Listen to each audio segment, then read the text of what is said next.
We'll be talking about an interesting topic today, or maybe a hot topic today, which is called breath train against COVID-19. Uh, the idea was, we have been seeing from last 1 month how the disease is affecting our country as well, and uh, yes, we are losing lives as well. Not the way the things are happening abroad, but still, it's quite scary. It's been 1 month we are locked into the houses, and I just thought, can we just do something about what's going on also? So that was the whole idea of kind of coming today for this breath training or your COVID against the COVID-19 disease. So this topic is strictly not about how to save lives by doing something about it, but we're talking about the negative effects which this disease can give you, and can you be better prepared for before even something comes to us. So that was the whole idea of doing this. So now the important question is, what is COVID-19 disease and what it is doing to us? COVID-19 disease is very simple. It was diagnosed, it was found in 2019. So it's a coronavirus disease, which was found in 2019. So COVID-19 disease, it actually affects humans now. So it's like a human to human transmission is possible. So normally what happens is you inhale tiny water droplets from an infected person if you go close to them, or if you touch surfaces which are infected and the infection comes to your hands, from where you might touch your face, nose or eyes, and it can actually start affecting your mucous membrane as well. Slowly the virus travels through your throat and it starts going to the lungs as well. Now when the virus goes into the lungs, what it is doing, it's actually behaving like a foreign body. The body becomes a host for this virus. It starts multiplying. On other surfaces, it doesn't multiply. It only multiplies when it's inside the human body. So anyways, once the virus enters the lungs, it starts multiplying and the virus load increases. It starts inflaming your lungs as well. Now with what is this inflammation doing around the lungs? It's actually behaving like a the virus is behaving like a foreign body. Our immune system starts reacting to it. So, and in response to this reaction, the body produces a lot of inflammation. Now, what this inflammation is doing, it starts kind of producing a lot of mucus, a lot of water inside the lungs, and causes pneumonia as well. Now, when the tissues of the lungs are damaged, breathing is not possible. The breathing becomes the most important or the most affected function. Once there is no oxygen reaching to the body because of reduced breathing, the tissue starts damaging everywhere else in the body. Let's not talk about the scary part about it, because 80% of the population feels mild to moderate symptoms only, and they recover very well. In fact, some of you may have the disease and you don't even know that you are a disease. You're a diseased person. You are simply like a carrier who got infected, and you're transferring the infection to someone else. That was the reason why we are all locked into our houses and we are doing social distancing. So that's what it's all about.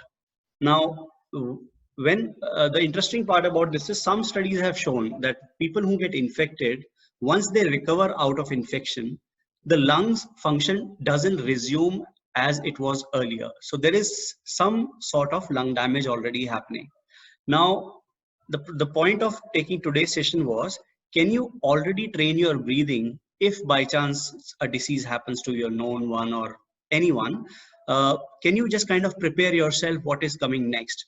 A very simple example I'll give you is, if someone has to go for a back surgery or a knee surgery or anything like that, we physios have a role of doing a pre-rehabilitation, which simply means you teach build-up exercises which the patient can remember after the surgery. So that's what the pre-rehab is more about.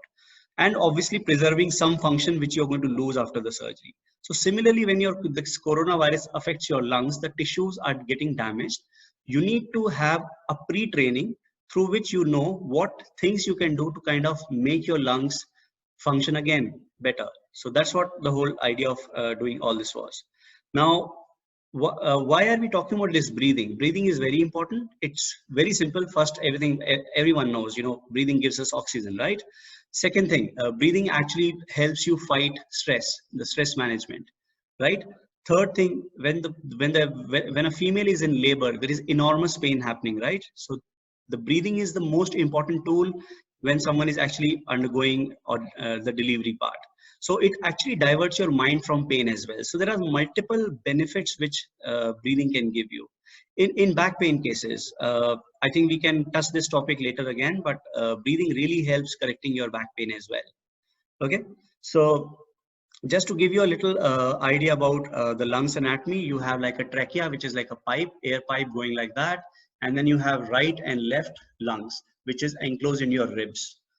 Lungs are simply like balloons, okay, because when you breathe in, they can expand. When you breathe out, they can shrink again. Now, the maximum capacity or an average capacity for a normal human being is like 6 liters. You know, you can actually have 6 liters of air in the lungs. That is the maximum. Whereas normally when we inhale or exhale, just like 500 ml to a liter, which goes in and out. Forcible breathing can actually obviously give you like 3 liters of air like that, but just 500 ml is normal tidal volume. Sorry, not going technical about it, but what I'm just trying to say is that when the lungs are almost like designed like a tree. So you have like, it's like you have like big balloons in which you have short sections in the balloon like that, and it becomes smaller and smaller and smaller. And the last tissue is called alveoli, where actually your blood capillaries are there. So when you breathe, you take oxygen in, and in those smaller tissues, the gas exchange is happening to give you oxygen like that. Now, why I said about this balloon like structures, the lungs, because the tissues actually are very elastic, and they can kind of expand and release, then expand and release.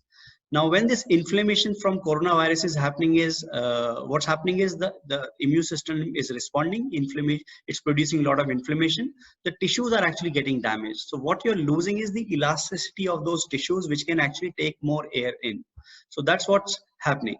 Now, why I explain this is because when we actually train our lungs back for breathing, it is important to know what function, how basically the lung functions, and how you can recover back using the breathing as a technique. Okay, so one more important thing about it is I was wanting to talk about the role of physios in lung rehabilitation, since many of the coronavirus victims or survivors are losing their lung capacity. The physios can be of great help. There is a branch in our field called cardiorespiratory physiotherapy, in which basically from the ICU till the patient recovers fully, they actually train their cardiovascular system or cardiorespiratory system, I would say. So the heart health, the lung health, all that has to be recovered. So this includes a lot of breathing exercises to be done by them. I will be talking about very simple ones since I'm right now dealing with masses, but just trying to be more specific, we can actually use a lot of drills and techniques to enhance your breathing as well.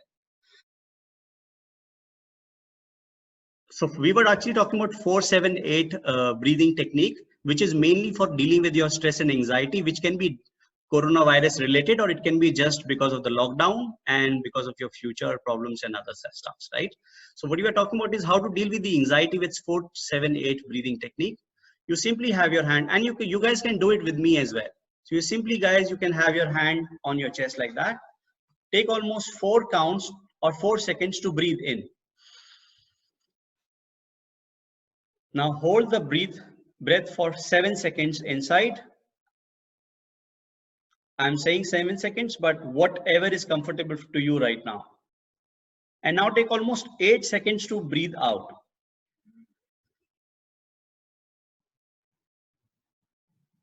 Now, idea is to really regulate your breathing on counts, and that's how you kind of deal or divert yourself from the current issues going around you and all that. So it becomes really important we do this 4-7-8 breathing technique. This is also sort of a deep breathing. What it does is it kind of expands your tissues to maximum, and then you gradually make it collapse like that again. Now, as I was saying about that balloon effect, which comes from the lungs. So when you're actually expanding your tissues to their maximum capacity and breathing out like that, you're maintaining that elastic nature of the lungs there. And if the lungs are going to be elastic, they can expand more. They can take more air, which means they can take more oxygen in. That was the whole idea about telling you about 4-7-8 breathing technique. I again repeat, it's a deep breathing technique which deals with your stress and anxiety issues. Okay, so we go to the next exercise. Next exercise is actually called diaphragmatic breathing. Now, what does that mean is Normally we have lungs which has to expand, but to make that lung expand, we have very secondary kind of weak muscles around the rib area, which has to kind of uplift the rib cage and expand them. The major or the primary muscle which helps is actually here. So the way I am making like that, it's like a dome shaped structure. This is the main muscle which makes you breathe. So every time you expand your chest like that, actually this dome shaped structure is going down like this. So every time you'll breathe, you will notice that the belly kind of expands whenever you are breathing, which simply means because the diaphragm is trying to sink down like that. Now this is like a piston. The piston kind of goes down, creates negative pressure in the lungs, and the air tries to go inwards like that, and you expand the ribs like this. Now, we might think that it's the chest which has to breathe, but it's actually your diaphragm. Now, the kind of lifestyle we are into, the kind of pollution we live in, and we kind of keep sitting in during the office hours and all that, these areas are very restricted, and in some capacity almost everyone has weak diaphragm. So can we utilize this time to make your diaphragm stronger? For that, you need to first kind of restore the memory of using the diaphragm first. Forget about training it to become stronger. So I'll just display or demonstrate how you can kind of focus on your breathing. I'm just kind of making the camera like that. If I'm sitting on my chair like that, and what I'm trying to do is I'm kind of going into a curve, like a very lazy posture like this. And I have my hand on my belly. So every time I breathe, I need to focus on that the diaphragm is sinking down and it's trying to push my belly out. So these hands can guide you with that.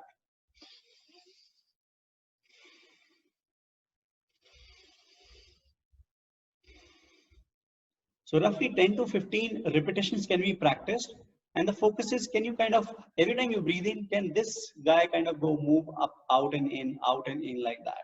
And that's how you kind of memorize how easy or how specifically the diaphragm can move like that. Once you feel that your diaphragm is moving, you will be able to memorize it better. And that's the way we will be able to go to the next level of using this exercise. Now in the next exercise, I will not be able to demonstrate you exactly, but I'll just try since the camera cannot move. So for training your diaphragm, it's very simple. Anyways, what I'm talking about is how do we strengthen the diaphragm? Okay, so what you do is imagine a ball which can be kept between a wall and your stomach. So the ball goes here. Imagine this is a ball. So if I'm just doing that, so I'm just simply standing, and every time I breathe, can you see I'm pushing the ball like that and like that. Obviously, this is a chair which moves, but the ball will not move. So if the ball is here, and this is how this ball can play like a resistance to kind of deal with the diaphragm, and the diaphragm will get strengthened like that. There is one more way. Imagine if I'm lying on my tummy like that on the bed, and I simply have to keep my arms like this on my forehead, and my belly is pressing against the bed. Now, every time you breathe, can you push your belly into the bed like that while lying down on your tummy? And you actually give resistance. The bed will give you resistance for the belly to expand like that. Now, these are the two ways in which you can add resistance to the diaphragmatic breathing. But I would just repeat, as I was saying, before we can make the muscle stronger, we need to memorize the muscle well. And it goes with every muscle of the body. So this activation technique is important. Just 2-3 people who have later joined it, they can actually get a YouTube link later with all the summary which we had. Okay, so as I was saying, the breathing, diaphragmatic breathing technique is very important, because if your diaphragm is weak, you can never be an efficient breather and can be a problem later on.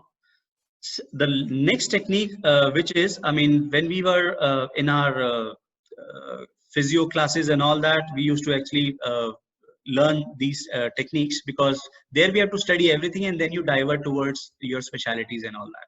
So again, coming back to my point, this is called huffing. Okay, so huffing means this is actually for people who have very weak lungs, especially our old parents at home. Their lung capacity has become quite reduced. So and you might find, you know, some people who have really got old, it's difficult for them even to cough. They can't even cough because the strength is missing now. So huffing is something which can be done to prepare yourself to do an effective cough. Now, why we need this huffing and coughing kind of a technique is, if by chance someone's lungs are infected and you are producing a lot of fluid because of the inflammation, you need to expel out that fluid. To expel out that fluid, you need a very effective cough. Oh, that's why we need this. So huffing is very simple. And nowadays, I would say if your guys are sitting with your parents and all that, maybe have a tissue or handkerchief to kind of maintain the hygiene. Okay, so huffing means a forceful expiration, which is little lesser than what coughing is exactly. So it's like, so what I'm doing is I'm forcefully exhaling my breath out and literally throwing it out like that. So like that. So that's called huffing, which can be trained for people who cannot effectively cough. Second is coughing. For coughing, what you have to do simply is, and it's for everyone, what you do is you breathe in, hold it for like maybe 2-3 seconds, and then like that, 3 coughs like that. Then again, hold the breath for 2-3 seconds and like that. So that's how you can train your coughing. And obviously, if people who cannot effectively cough should be training the huffing part first, because coughing is important. It's going to mobilize the secretions which have accumulated in your lungs, and you can expel out the fluids like that. So that's how this thing becomes important. Now, the last exercise is actually called pursed lip breathing, which simply means you can inhale normally, but when you have to exhale, there has to be a resistance coming. So now I have got a hanky to do that. People can have their hand, or they can even think as if their lips are closed and they are zipped. Okay, so that's why it's called pursed lip breathing. Your purse is zipped, and that's how the lips have to be. Okay, so what you do is basically this is you take a deep breath in, and you make your lips sealed as if they are zipped like that.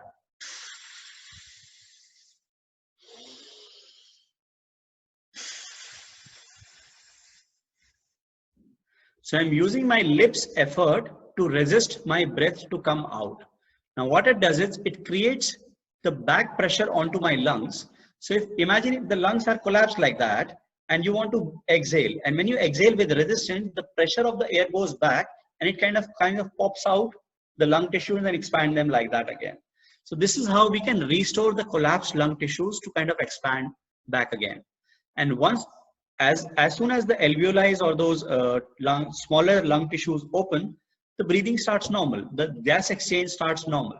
So all these things can help us. One is to train ourselves better before even we can, if by chance we have to in future get some disease like that, or someone who is recovering from the disease and they want to kind of retrain their lungs for improving their capacity. So these are the exercises for today.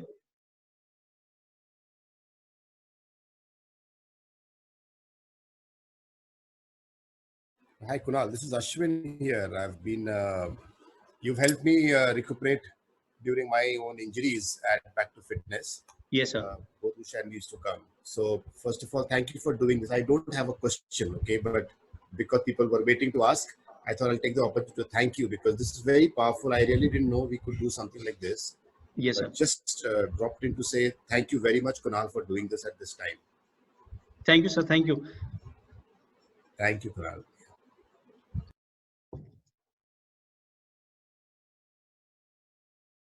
This is a situation where everyone needs to kind of retrain their breathing mechanism, and to kind of know the do's and don'ts to kind of improve their lung capacities and other stuffs. These things can really help us because we never know what's going to come in our future. We always needs to be almost like danger ready, you know. So take little ideas like this seriously. Maybe do it little bit of things like that. I'll just give you one example. You know, when we actually go to people who have gone through their surgeries and all that, that's the time when they are into a lot of stress and anxiety because they're actually going through, or they have just gone through the surgery and all that. So that's the time when your receptive power is very weak and you're not able to kind of execute the way we have to teach you exercises and activities and all that. So for this is the reason that before surgery, people are taught how to actually exercise, which they are going to use it when the surgery will be done. because they will be like semi-conscious and all those things will be there. So when you already know things beforehand, it really helps when we are into the situations like that. So in such a scene, please do share with all the needful people there, and over and out now. Thank you. Take care.